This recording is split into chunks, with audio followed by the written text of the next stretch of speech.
Why do we have a life book, and can we change it while we are on Earth?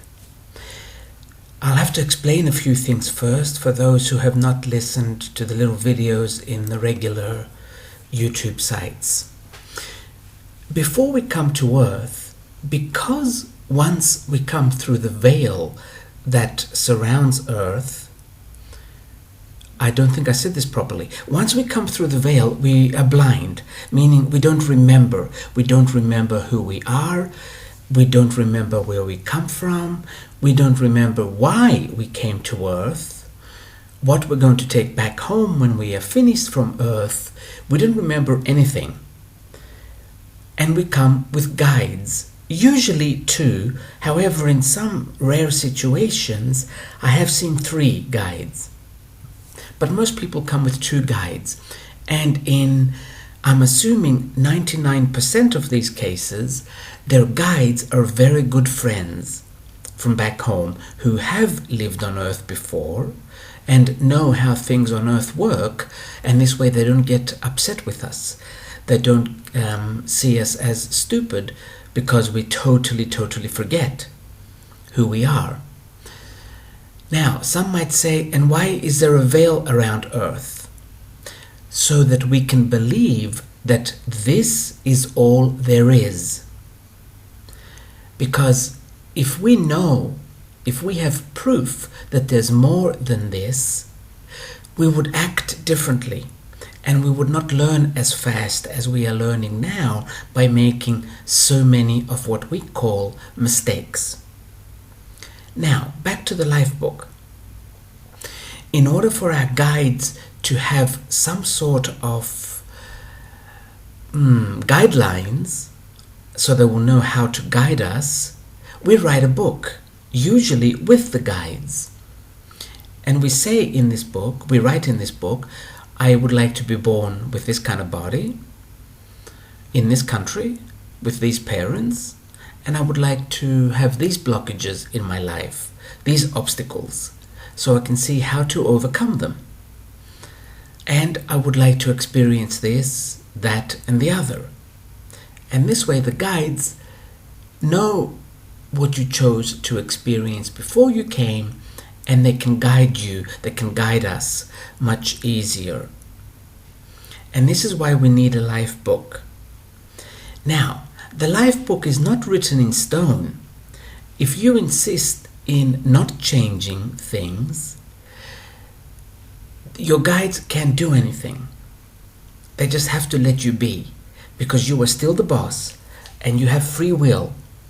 For instance, some people are so afraid of dying that they look for a comfortable situation and they do not move. And they just stay there. And your guides will try and get you to change your job or change your lifestyle or change whatever. Not that it's wrong, but to get more experiences.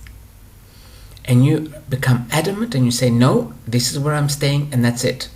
One house, one job, one partner, that's all. Because we like feeling security and safety. So many times your guides are just waiting for you to die. And then you come back and start again. This is why we repeat so many. This is why we have so many lifetimes, because we don't learn fast enough. We still learn faster than what they do on other planets, but Earth being the school that it is, the university that it is, a lot of us come to this university and we sit in the same classroom for the entire period we are here. Back to the book, the life book. And can we change it while we are on Earth? From what I have discovered, once you become more and more aware of who you are, the book becomes less and less important. Because once you become more aware, more soul comes into the body. And if more of who you really are comes into the body, you really don't need a book. You have an online connection 24 hours a day. So I would say don't worry so much about changing the book. focus more on becoming aware and keep asking, who am I really? And what am I here for? These questions open up the doors for more of the soul to come into your body and into your earth personality. And remember, you are the soul. We are not just the body, we are the soul. However, if you would like to change something, you can. If you would like to change something in your life book, just lie down or sit somewhere comfortably and imagine yourself holding your life book. Just use your imagination. It can be any size you want it to be, any color. Remember this line: you cannot imagine something that doesn't exist. Whatever we can imagine already exists. So close your eyes and just imagine yourself holding your life book and open it up to a blank page, an empty page that has not been written yet. And then imagine yourself writing in that page what you would like to experience from this moment on. You can use a pen if you like. In my imagination, I usually use a feather, one of these old pens that we used to have 400 or 500 years ago. But whatever comes to your imagination is okay. Now, do not write in the book what you do not want in your life, only what you do want in your life. And be specific. Don't use romantic, stupid Hollywood words like, I want love in my life. Be specific. Write in the book, I want to meet someone that does what I want them to do. Write it like that, and you will get it. And then you can call it love if you like. That's all right. But write it for what it is. Don't use words that have no meaning at all. I want health. Put that in the book. I want to experience the rest of my lessons on earth through a healthy body. I want financial abundance. You can put that in the book. But never say something like, I don't want to be poor. Never. And don't give excuses as to why you want what you want. Be comfortable with what it is you want and write it in there. This is not a must. I used to write one thing in each page, on each page, instead of putting everything on one page. You can just see yourself turning the page and then write another thing. So this is what a life book is. Let's see if there's any other information I have learned about the life book.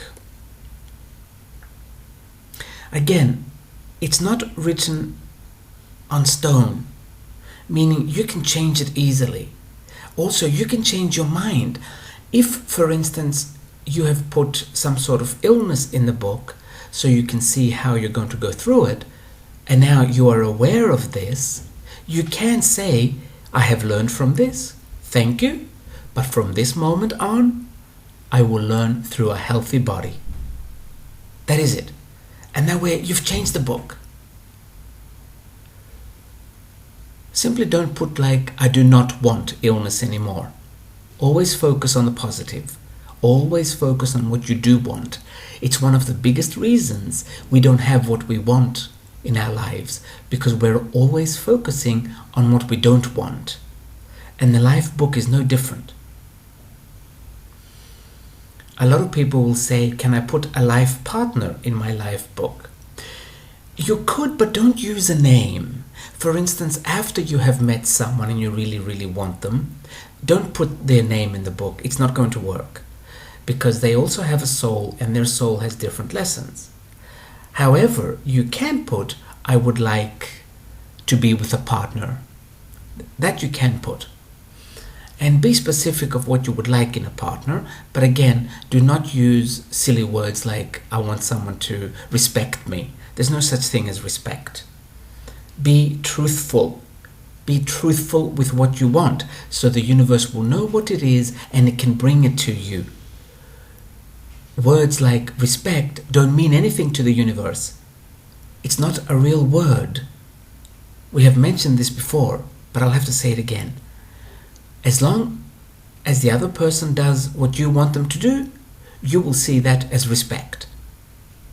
So cut the baloney and go straight to the truth. I want someone to do what I want them to do. There is no wrong or right. No one will judge you. And then the universe will find you someone that does what you want them to do, that behaves the way you want them to behave. We are using all these romantic words that don't mean anything, and yet we are all alone. And we are all looking for a mate. Because we are not honest with what we are looking for. And the universe does not know what to bring us. Let's go back to the life book. Can we change it while we are on earth? You know what? I'm going to repeat this again. I'm sorry I'm repeating myself. Focus on finding more of you, and then the life book becomes less significant than what it is for someone who has not found themselves, or for someone who is not aware. The life book is simply a guidebook for the guides. But once you become aware, and once you bring more and more awareness into your everyday life, you won't even need guides. You'll still have them, but they're not as necessary as they are in the beginning of our lives. Now, someone might say, you keep talking about awareness. What exactly is awareness? It's a feeling of knowing that there's a reason for everything that happens. There's a lot of things that happen in our life. We might not like it, but because there's a reason, we don't panic. And we don't get all dramatic. And we start seeing the bigger picture. Slowly. It doesn't happen overnight. It cannot happen overnight. It will be very painful if it happened overnight.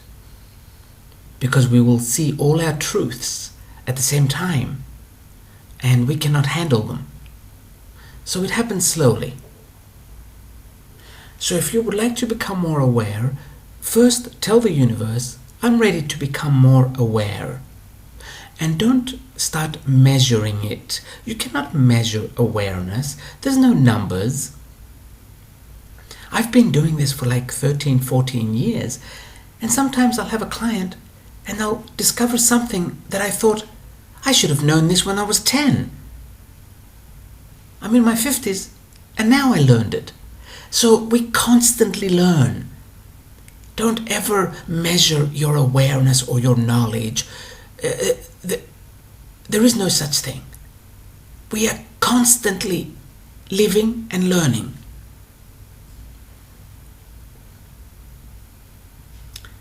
I think back to the book again. Awareness, yes, awareness. How else can we become more aware? It would help to accept things the way they are. We don't like everything, but it would help us to accept them and then go on from there. Because by not accepting things the way they are, we are not accepting a big part of ourselves. And when we are in denial of a big part of us, it is very difficult to become more aware of us, of ourselves. I think I'm going to leave it at this now because